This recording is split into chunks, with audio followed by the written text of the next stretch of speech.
नमस्कार dear, gear up classes पर आप सभी का स्वागत है। हम लोगों ने जिस प्रकार से पिछले वीडियो में 30 प्रश्नों को देखा, सॉल्व किया और अपने नॉलेज का परीक्षण किया कि कितना सॉल्व कर पाए या कितना नहीं सॉल्व कर पाए, और जो भी कन्फ्यूजन था जितनी हम लोगों ने सॉल्व कर पाए हम लोगों ने इस कमेंट बॉक्स में लिखना प्रारंभ किया। और लिखना ज़रूर नहीं छोड़िएगा, इसलिए क्योंकि वहाँ से हम इस बात को जज कर पाएंगे कि आप लोगों ने कितने प्रश्नों का सही जवाब दिया है।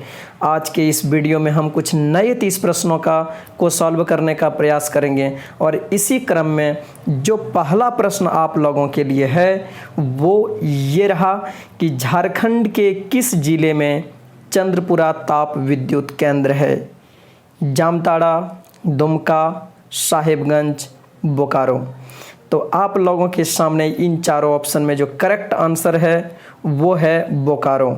यदि आप लोग देखें, प्रश्न की रिक्वायरमेंट है कि चंद्रपुरा ताप विद्युत केंद्र कहाँ पर है।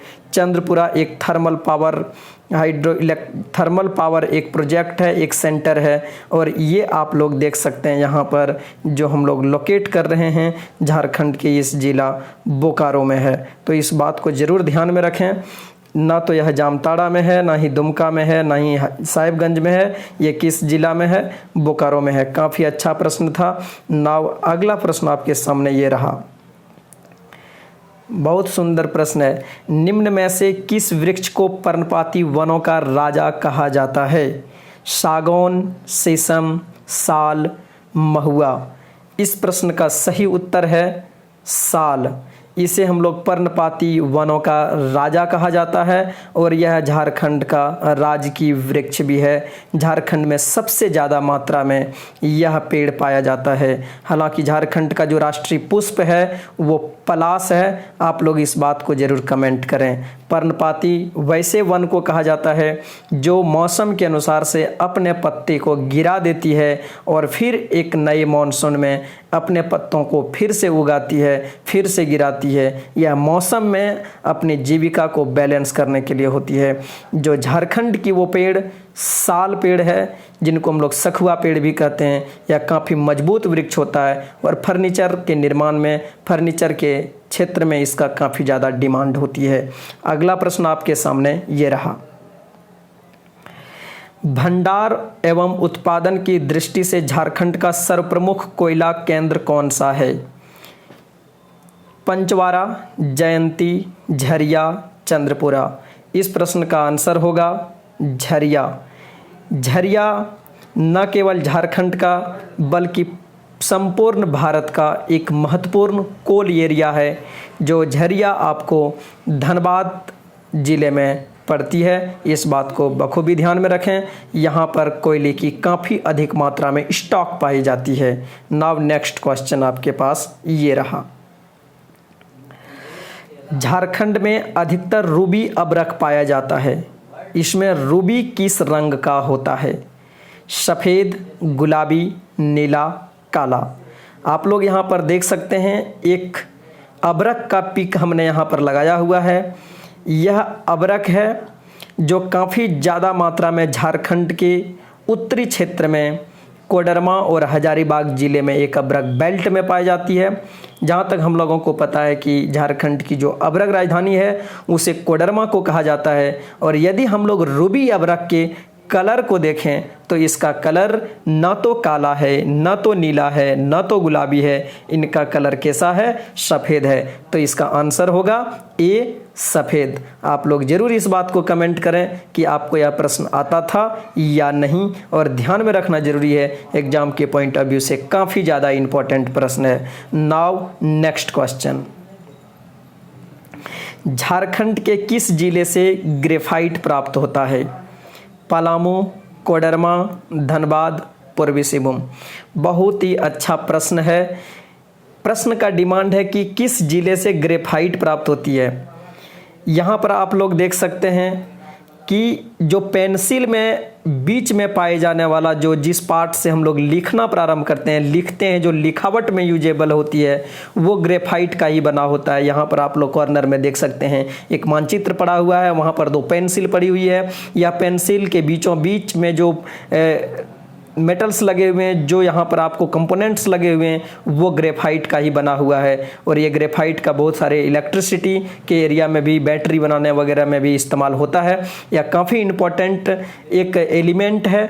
और ये जो झारखंड में सबसे ज़्यादा पाई जाती है वो पलामू जिला में पाई जाती है, जो आप लोग बेशक यहाँ पर देख सकते हैं। झारखंड के उत्तरी पश्चिमी किनारे पर स्थित यह जिला है पलामू जिला, जो ग्रेफाइट के लिए काफ़ी ज़्यादा फेमस है। नाउ नेक्स्ट क्वेश्चन आपके पास में ये रहा, बहुत सुंदर प्रश्न है।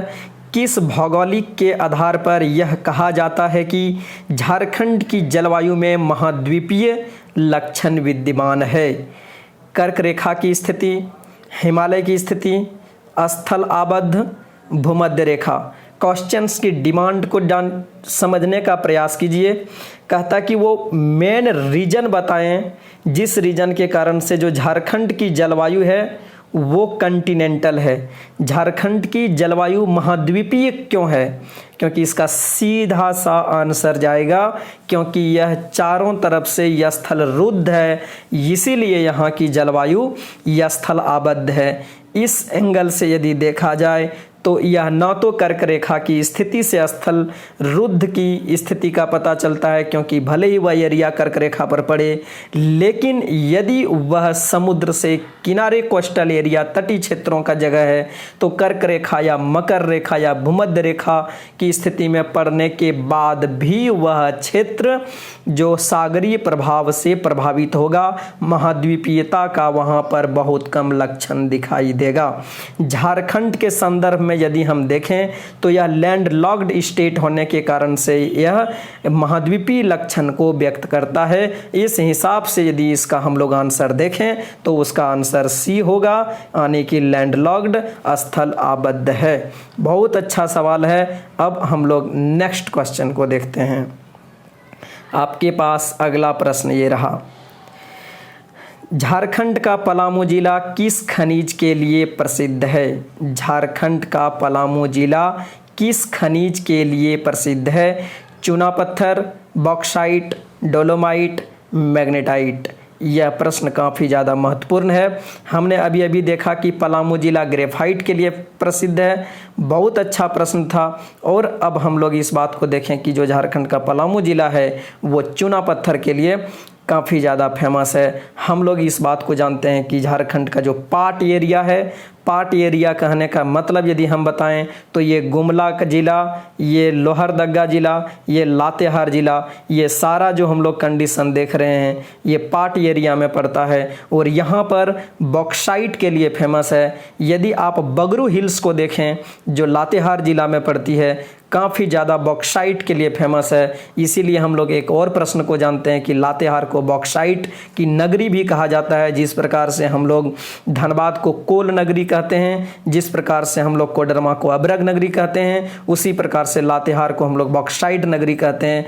पलामू की यदि हम लोग बात किया जाए तो वहाँ पर चूना पत्थर, डोलोमाइट काफ़ी ज़्यादा महत्वपूर्ण मात्रा में पाई जाती है। लेकिन यदि फेमस हम लोग देखें तो इनमें से वह चूना पत्थर के पाए जाने के कारण से काफ़ी ज़्यादा फेमस है। इस बात को ध्यान में रखने की ज़रूरत है। अक्सर इस तरह का प्रश्न एग्जाम में पूछते हैं या पूछा जाता है। नाउ नेक्स्ट क्वेश्चन आपके पास ये रहा, दुआरी जलप्रपात झारखंड के किस जिले में है? बिल्कुल फैक्चुअल क्वेश्चन है। हजारीबाग, पलामू, साहेबगंज, चतरा। दुआरी जलप्रपात यदि हम लोग देखें काफ़ी मनोरम और मनोहर सौंदर्य को लिया हुआ यह जलप्रपात है। यह जलप्रपात झारखंड के चतरा ज़िले में पड़ती है। आप लोग यहाँ पर देख सकते हैं चतरा ज़िला। इस स्थान पर झारखंड में जो जलप्रपात है वो उसका नाम क्या है? दुआरी जलप्रपात, दुआरी वाटरफॉल। इस बात को काफ़ी ज़्यादा ध्यान में रखने की ज़रूरत है। नाउ आपके सामने नेक्स्ट क्वेश्चन ये रहा, सूरजकुंड जलप्रपात झारखंड के किस जिले में है? सूरजकुंड जलप्रपात झारखंड के किस जिले में है? उम्मीद है कि आप लोगों को ऑप्शन की भी ज़रूरत नहीं पड़ेगी। हजारीबाग, पलामू, साहेबगंज, चतरा। इसका आंसर सटीक होगा वो ए नंबर हजारीबाग में होगा। यदि आप लोग सूरजकुंड जलप्रपात को देखें तो यह देश का सबसे ज़्यादा गर्म जलप्रपात है और इसका तापमान बहुत ही ज़्यादा लगभग 88.5 डिग्री सेंटीग्रेड के आसपास में रहती है। यदि आप लोग NH2 को देखें तो उसी के करीब में यह पड़ती है। NH2 के काफ़ी करीब में हजारीबाग ज़िले में यह जलप्रपात है और यह जलप्रपात काफ़ी ज़्यादा फेमस है। सूरजकुंड जलप्रपात में बौद्ध के कुछ अवशेष के लिहाज से भी, आइडोल के पाए जाने के लिहाज से भी काफ़ी ज़्यादा महत्वपूर्ण है। इस बात को बखूबी ध्यान में रखने की ज़रूरत है कि सूरजकुंड जलप्रपात एक देश का सबसे ज़्यादा गर्म जलप्रपात है और वह झारखंड के हजारीबाग ज़िले, यानी कि आप लोग देख सकते हैं यहाँ पर NH2 इस तरह से गई हुई है और इसी के स्थान पर उत्तरी हजारीबाग में, झारखंड के उत्तरी भाग में यहाँ पर सूरजकुंड जलप्रपात आपको देखने को मिलेगा। इसके कारण इसका आंसर होगा A, Hazaribagh. Now next question. Jharkhand में पाई जाने वाली कितनी जनजाति आदिम जनजाति है? ए 9, 7, 32, 8। आप लोगों को पिक में यहाँ पर झारखंड की जनजातियाँ दिखाई गई है। इस पिक में 4 जनजातियों का पिक्स मौजूद है, लेकिन यदि हम लोग इस क्वेश्चन के डिमांड को देखें कि कितनी जनजाति आदिम जनजाति है, यानी कि हम लोग आदिम जनजाति कहने का मतलब होता है कि वे जनजाति जो आदि काल से झारखंड में रह रहे हों। तो इसकी जो संख्या, यदि टोटल जो झारखंड में जनजातियों की संख्या है वो 32 है। यदि आदिम जनजातियों की संख्या झारखंड में देखी जाए तो उनकी संख्या 8 है। आप लोग इस बात को ध्यान में रखें। इस पीक में 4 जनजातियों को दर्शाया गया है और इनको आप मल्टीप्लाई 2 कर दें तो आप लोगों को 8, कुछ भी विजन और सिन आपको ध्यान में रहना चाहिए जिससे आप लोग इस बात को याद रख सकें। यदि 8 आदिम जनजातियों की संख्या को यदि आप लोग देखें तो वो यसूर, बिरजिया, बिरहोर, कोरवा पहाड़िया, शौर्या पहाड़िया, माल पहाड़िया और सबर जनजाति है जो आदिम जनजातियों में गिनती की जाती है। बहुत सारे प्रश्न ऐसे भी आ सकते हैं कि निम्नलिखित में से कौन सी जनजाति है जो आदिम जनजाति नहीं है, या निम्नलिखित दिए गए जनजातियों में से कौन सी जनजाति आदिम जनजाति है। बहुत प्रकार के प्रश्न को आपसे पूछा जा सकता है, इसलिए आदिम जनजातियों की संख्या और उनके नाम को ध्यान में रखना अत्यंत आवश्यक है। जिन्हें यह पता है कि कौन सी 8 सी आदिम जनजातियाँ हैं वो जरूर कमेंट बॉक्स में कमेंट करें। आपके सामने जो नेक्स्ट क्वेश्चन है वो ये है,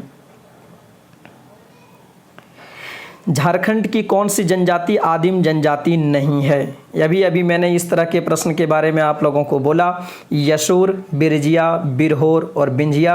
यदि आप लोग मेरे बातों को ध्यान से सुने होंगे और यदि आप इस पिक को देख रहे होंगे जो हमने यहाँ पर दर्शाया है तो इस पिक से साफ जाहिर हो जाता है। यदि इनकी कल्चर को देखें, इनकी सांस्कृतिक व्यवस्था संरचना को देखें तो यह जनजाति है बिंजिया जनजाति जो आदिम जनजाति नहीं है। बाकी यसूर जनजाति जो झारखंड की सबसे प्राचीन जनजाति है, बिरजिया जनजाति, बिरहोर जनजाति, ये सब सारी झारखंड की आदिम जनजाति है। बिरहोर का मतलब ये होता है जंगल का आदमी, बीर मतलब होर और दौर शब्द से मिला है जिनका मतलब होता है जंगल का आदमी। तो आप लोगों को इस बात का भी ध्यान में रखना जरूरी है। एक बार पहले यह प्रश्न ऑलरेडी पूछा जा चुका है कि बिरहोर का अर्थ क्या होता है, इसलिए काफ़ी मैन्युअली ध्यान में रखने की ज़रूरत है। नाउ आपके सामने जो अगला प्रश्न है वो ये रहा,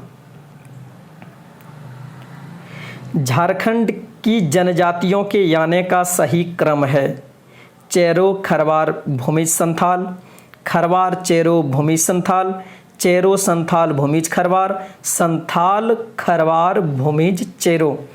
काफ़ी महत्वपूर्ण प्रश्न है और काफ़ी इम्पोर्टेंट है और क्रिटिकल भी है। यदि आप देखें तो इसका आंसर होगा ए नंबर, चेरो के बाद खरवार आए, उसके बाद भूमिज आए हैं और उसके बाद संथाल आए हैं। ये आखिरी में झारखंड में आने वाली जनजातियां हैं चेरो, खरवार, भूमिज, संथाल। और इसके बारे में यदि हम लोग जाने इनके बारे में, यदि हम लोग समझें कि कब आई है, तो डीएम मजुमदार की एक पुस्तक है races and culture in India, जिनमें से संथाल, चेरो, खरवार एवं भूमिजों का झारखंड में प्रवेश का वर्णन किया गया है। और यदि हम लोग इन सारे चीज़ों के बारे में देखें तो संथाल जो जनजाति है और चेरो या खरवार जनजाति है, इन सारे जनजातियों को छोड़ करके लगभग झारखंड में आने वाली सारी जनजातियाँ 1000 ईसा पूर्व में यहाँ पर आ चुकी थी। और यदि इन सारे जनजातियों के क्रम को हम देखें तो खड़िया, इसके बाद बिरहोर, असुर, कोरवा, मुंडा, उरांव, हो, चेरो, खरवार, भूमिज, संथाल, ये एक क्रम है। आप लोग इनको कॉपी में नोट डाउन कर लें, काफ़ी इंपॉर्टेंट है। कहीं से भी यह प्रश्न पूछा जा सकता है। यदि आपको इसी तरह का सीक्वेंस में अरेंज करने के लिए पूछ दिया जाए कि यसुर, कोरवा, मुंडा, उरांव का सीक्वेंस में सजाएं और कौन सा करेक्ट है, जिस प्रकार का यह प्रश्न की प्रकृति है, तो वहां पर आप लोग कन्फ्यूजन में आ सकते हैं। बिल्कुल कन्फ्यूजन में नहीं रहना है, एक भी प्रश्न नहीं छोड़ना है एग्जामिनेशन हॉल में, इसलिए इस प्रश्न को बिल्कुल ध्यान में रखें, काफ़ी इंपॉर्टेंट प्रश्न है। दिए गए प्रश्न का जो आंसर होगा वो ए नंबर होगा। नाउ नेक्स्ट क्वेश्चन, यदि संख्य जनजातियां, यहाँ पर जो जातियां लिखा हुआ है जनजातियां है, ये भाषाएं किस भाषा समूह के अंतर्गत आता है? मुंडा, द्रविड़ियन, भारोपीय, इनमें से कोई नहीं। क्वेश्चंस का डिमांड है कि जो झारखंड की अधिकांशतः जनजातियां हैं उनका जो लैंग्वेज का ग्रुप है वो किसके अंतर्गत में आती है? तो यदि आप लोग देखें उनका मैक्सिमम लैंग्वेज आस्ट्रिक ग्रुप में आती है, एशिया आस्ट्रिक ग्रुप में उनका काउंट किया जाता है। बहुत कम ही लैंग्वेज है जो द्रविड़ियन लैंग्वेज में है और बहुत ही अल्प मात्रा में भारोपीय पाया जाता है। भारोपीय का मतलब ही होता है कि भारत जोड़ यूरोपीय इज इक्वल टू भारोपीय, तो वैसा लैंग्वेज जो भारत और यूरोपीय के समानांतर है उसके इक्विवेलेंट है वो लैंग्वेज भारोपीय होगा। एस्ट्रो एशियाटिक जो लैंग्वेज है वो हम लोग ऑस्ट्रेलियन मूल के लैंग्वेज और एशिया के लैंग्वेज का मिक्स रूप जो है वो एस्ट्रो एशियाटिक लैंग्वेज कही जाती है। और ऐसी लैंग्वेज यदि हम लोग झारखंड का अधिकांश यदि जनजातीय भाषा देखें तो वो एस्ट्रो एशियाटिक भाषा ही बोलते हैं। और यदि यहाँ पर हम लोग दिए गए 4 ऑप्शंस में देखें तो वो मुंडा है जो एस्ट्रो एशियाटिक और ज़्यादा भाषाई समूह में झारखंड के आते हैं, तो लिहाजा इसका जो आंसर होगा वो ये मुंडा होगा जो ज़्यादा भाषाई समूह आती है। नाउ आपके सामने जो अगला प्रश्न है वो ये रहा, प्राचीन काल में किस जनजाति ने अपने निवास के लिए किला का निर्माण करवाया था? मुंडा, यसुर, संथाल, मालतो। इस प्रश्न का आंसर जो होगा वो होगा ए नंबर, मुंडा जनजाति। काफ़ी अच्छा प्रश्न है यह। यदि इसके इतिहास को आप जाएं और देखें, जानें और समझें तो मुंडा जनजाति ने झारखंड में विभिन्न स्थानीय जनजाति शासन और वंशों को देखते हुए पहला मुंडा ट्राइबल हुआ, जिनके अंदर में, जिनके मन में झारखंड में शासन करने की प्रवृत्ति उत्पन्न हुई। और इसने शासन करने की प्रवृत्ति के ही क्रम में बहुत वंशों का निर्माण किया। सुतिया पाहन का निर्माण किया, सुतिया नागखंड का निर्माण किया और ये आगे में चल करके इसने मुंडे के किले भी बनवाए, मुंडा का किला बनवाया। बाकी हम लोग आगे चल करके नागवंश की स्थापना हुई और नागवंश जो है वो काफ़ी ज़्यादा सशक्तिकरण के साथ में सबसे प्रारंभ से होकर के स्थापित होकर के झारखंड में सबसे लास्ट तक चलने वाली यह वंश रही। काफ़ी महत्वपूर्ण, लगभग 2000 साल तक नागवंशियों ने झारखंड में शासन किया।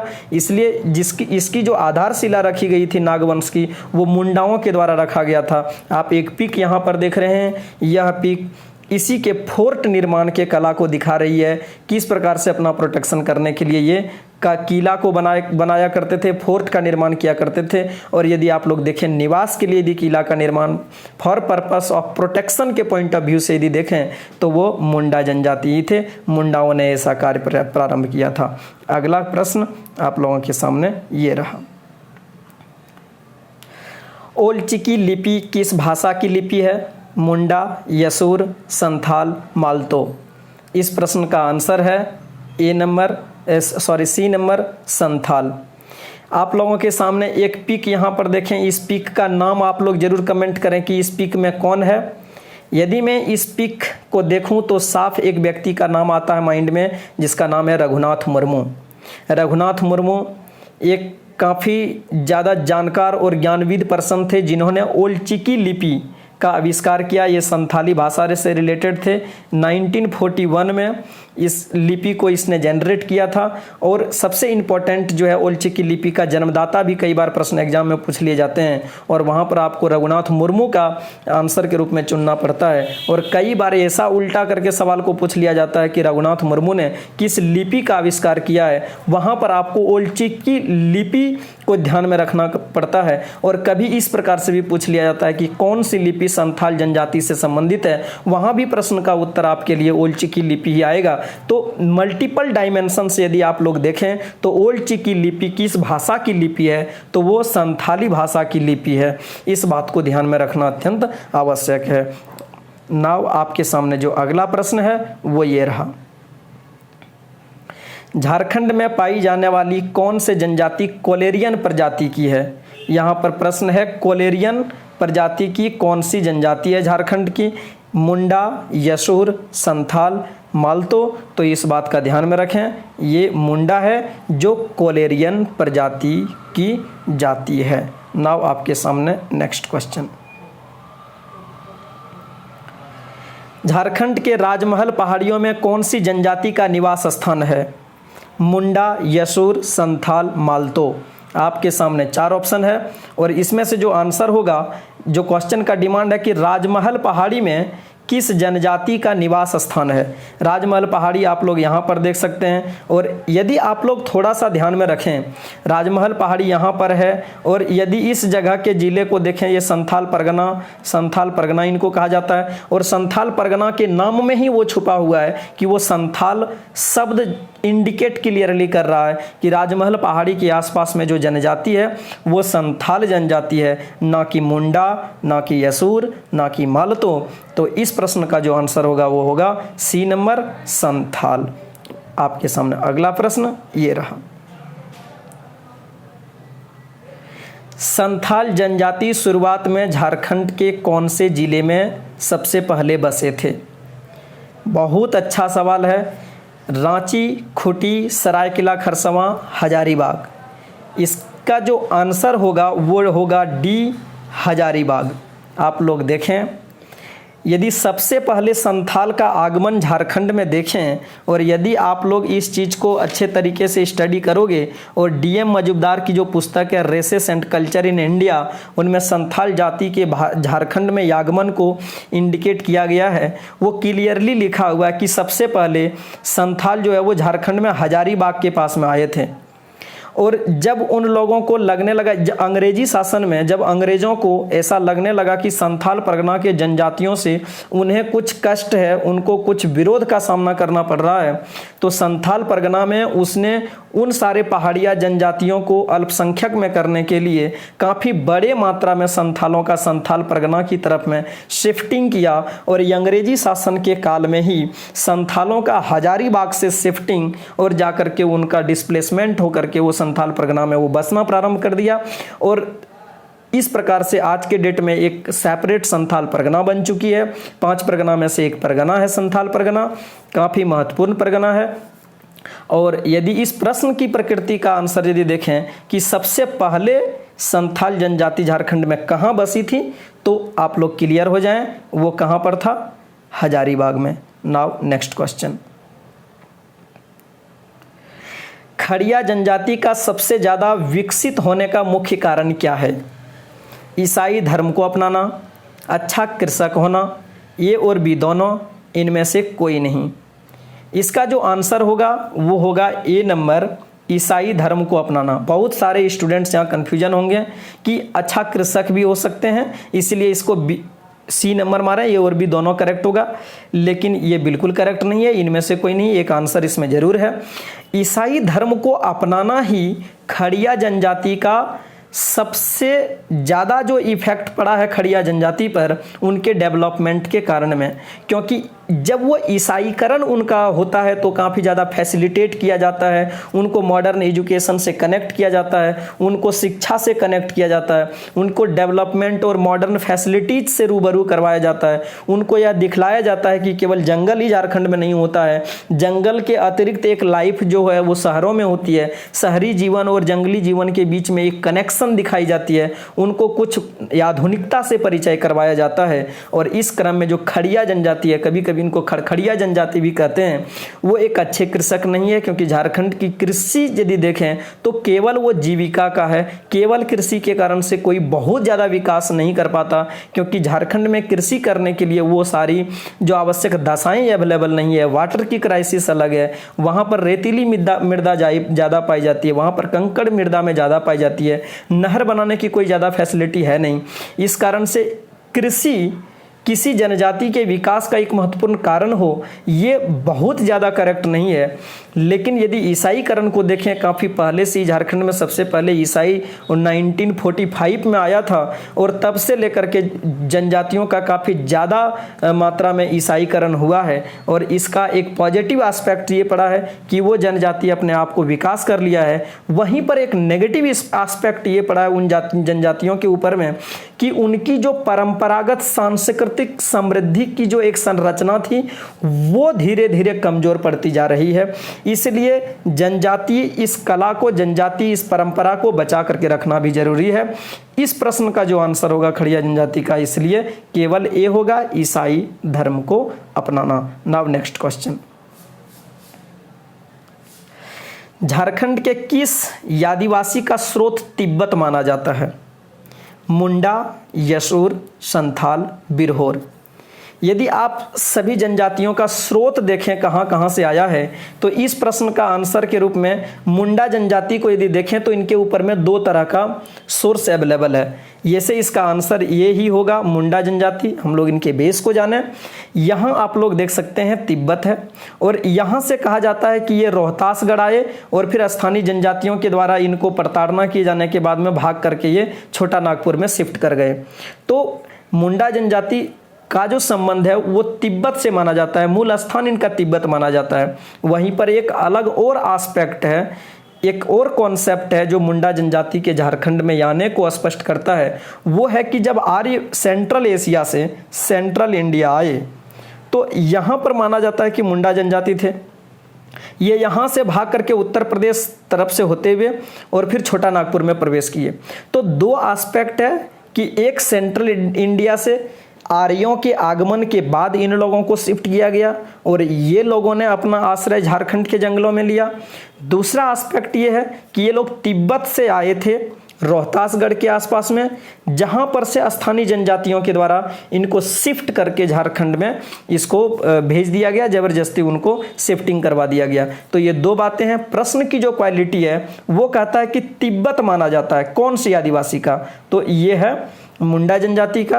बाकी यदि आप संथाल देखें, यशूर देखें, बिरहोर देखें, ये जनजातियों का जो आगमन है ये तिब्बत से इनका कोई रिलेशन नहीं है। ये लोग झारखंड और भारत के स्थानीय जनजातियों में ही एक जनजाति थे। संथाल जो जनजाति है ये जनजाति काफ़ी ज़्यादा एग्रेसिव थे, इनको जो ह्यूमन ईटर भी माना जाता था और काफ़ी ज़्यादा इससे मतभेद रहता था ब्रिटिशर्स का, और काफ़ी ज़्यादा विरोध का भी सामना करना पड़ा। नाउ नेक्स्ट क्वेश्चन,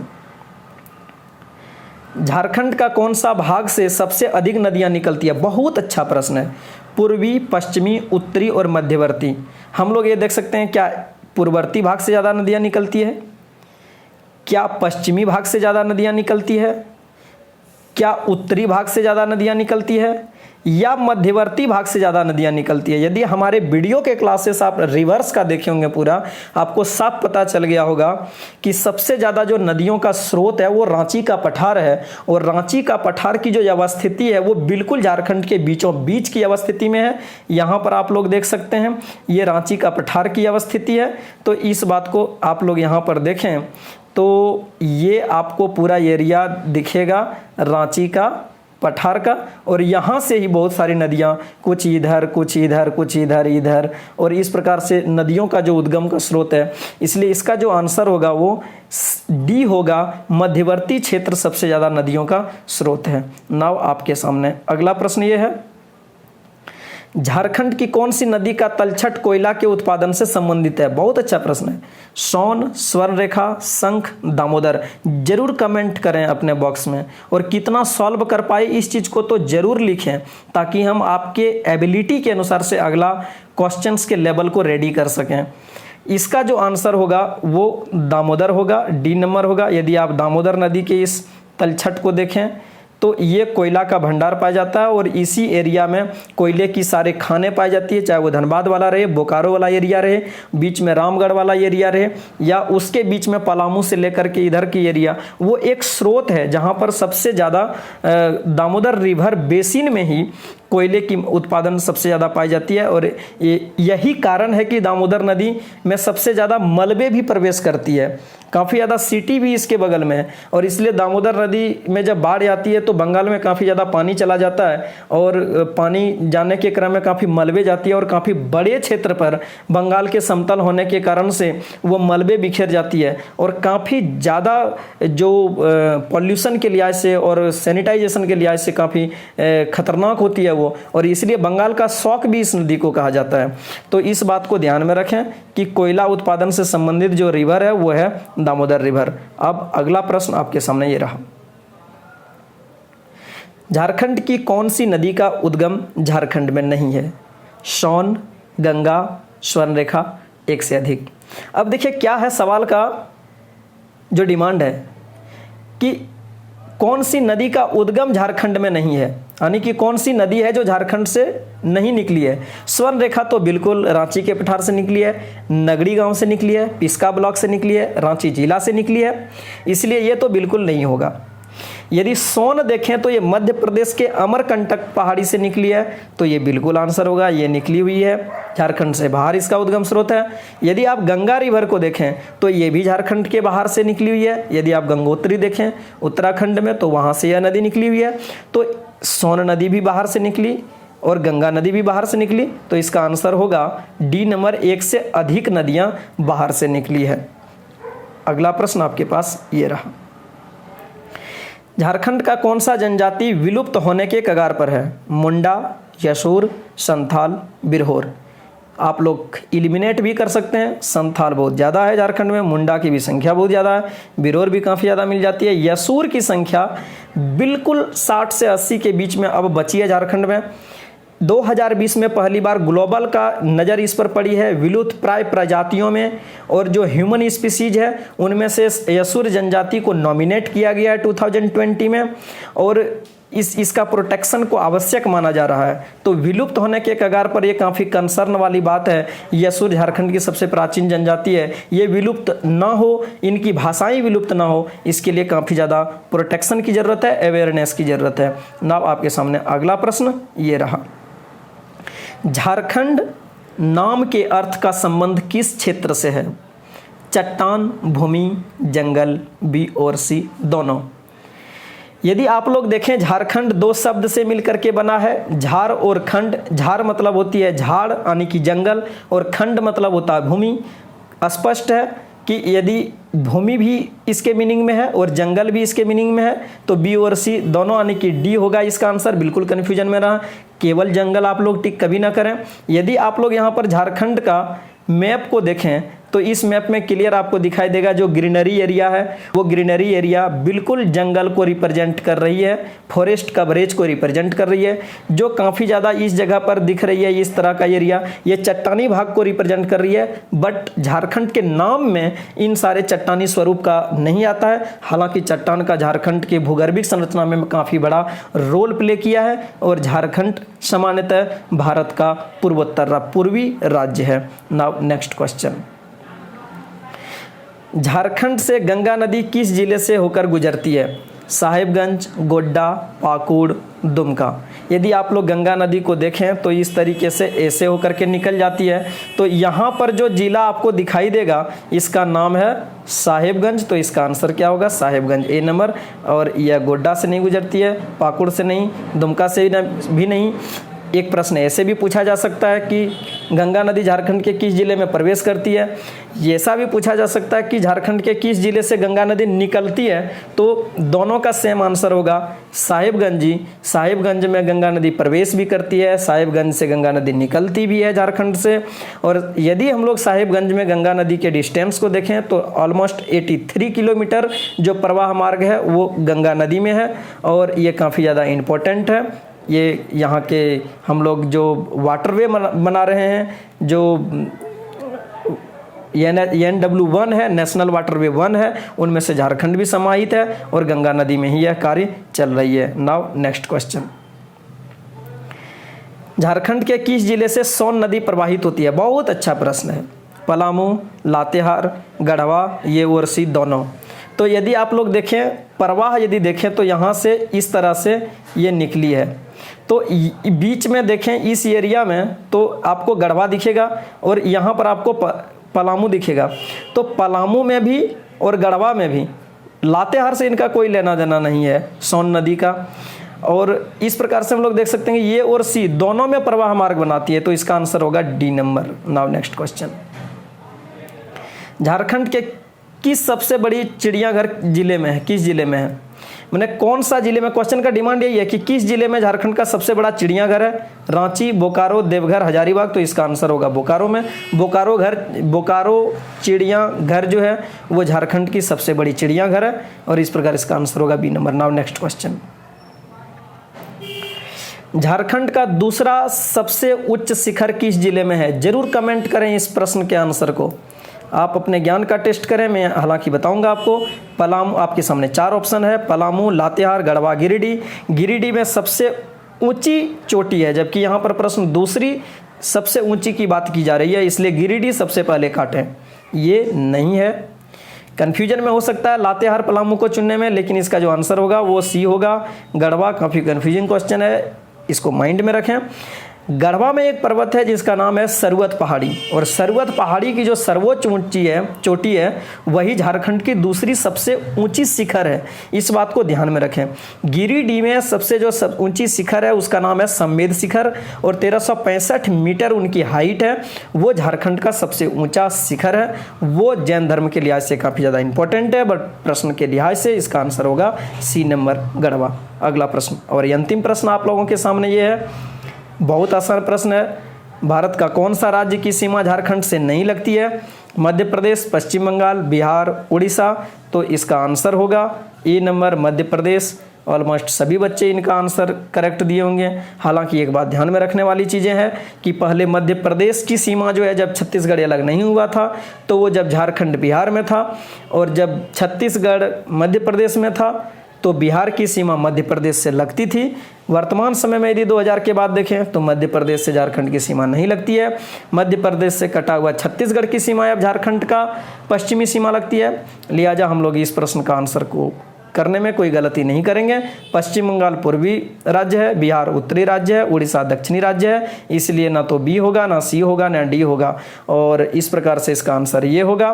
तो बहुत हम लोगों ने आज के इस वीडियो के क्लासेस में 30 नए प्रश्नों को देखे, कुछ नए प्रकार के प्रश्नों को देखने का प्रयास किए।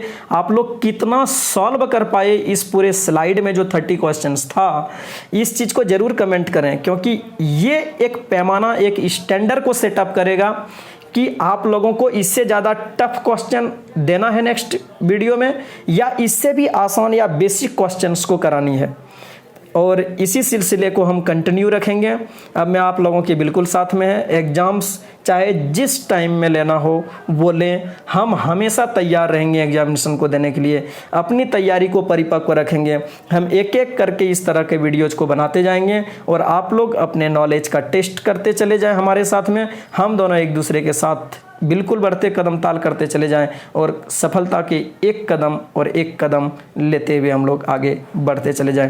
आप लोगों को कैसा लगा ये डिस्क्रिप्शन, आप लोगों को किस प्रकार से प्रश्न की प्रकृति लगा, जरूर इनकी क्वालिटी को भी कमेंट करें। और यदि अच्छा लगे लाइक, यदि पसंद आए और यदि आपको वीडियो की ज़रूरत हो तो आप लोग लाइक करें, शेयर करें, सब्सक्राइब करें, बेल आइकन को प्रेस करें। और बेसिकली जो वन रिक्वेस्ट मैं आप लोगों से करना चाहूँगा, जिस एरिया में आप लोग झारखंड के हैं वहाँ पर अपने जो स्टडी ग्रुप है, व्हाट्सएप ग्रुप है, अदर किसी भी प्रकार का ग्रुप है, जरूर उस ग्रुप में इन सारे वीडियोज को डालें ताकि ज़्यादा से ज़्यादा लड़का इसका बेनिफिट ले सके और अपने करियर को बनाने में एक माइलस्टोन को वो तय कर सके। इस वीडियो को देखने के लिए बहुत बहुत धन्यवाद। Thank you.